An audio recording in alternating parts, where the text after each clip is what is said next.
We're talking with Allan Lokos, the author of Pocket Peace, Effective Practices for Enlightened Living, published by Tarcher Penguin. Allan is the guiding teacher of the Community Meditation Center, and earlier in his life he was a professional singer. In opera and on Broadway, he was in the original Broadway cast of Oliver. What is Pocket Peace about?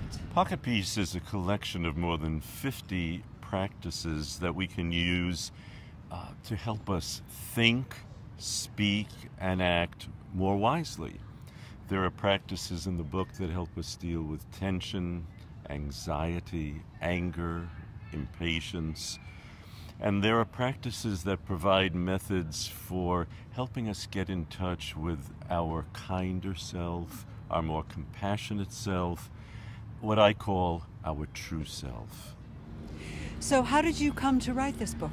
You know, I sometimes think it was an accident, but we know there are no such accidents.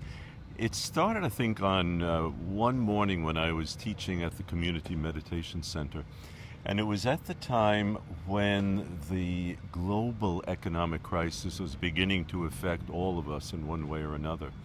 So I was speaking about how we could become more generous even in these difficult financial times. Well, I saw some quizzical looks on people's faces, so right on the spot I made up a little practice for people, which was this: for a period of 1 week, carry at least 5 $1 bills with you whenever you went out.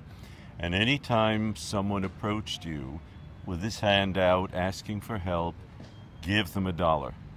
No judgments, no evaluations, just give for the sake of giving. Now, the other part of that practice that's really important is to also enter into a short conversation with that person.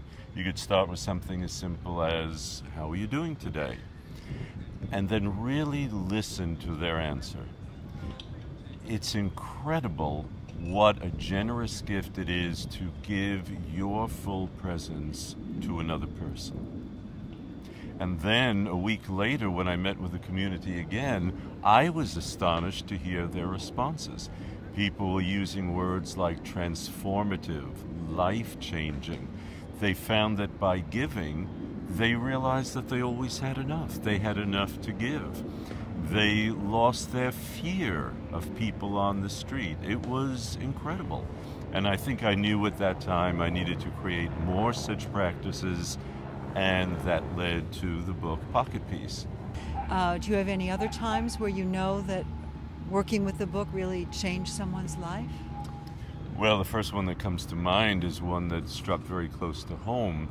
My daughter was 26 weeks pregnant with twins when she went to the doctor one morning just for a routine checkup, but learned that one of her twins was no longer alive.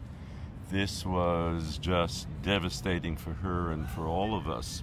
And she told me that in the ensuing weeks, she read this book over and over and over again because she knew she had to find a balance between the grief that she was feeling and also the joy for the baby that was alive and for whom hopefully she would give birth, and that it would be a healthy child. So she read the book and read the book. She said it was like her Bible. And fortunately, she gave birth to a wonderful, healthy little boy, and my daughter has never been happier. Well, you mentioned she used it as her Bible, that term. Is this a book that you see for all people of many different faiths and paths in life?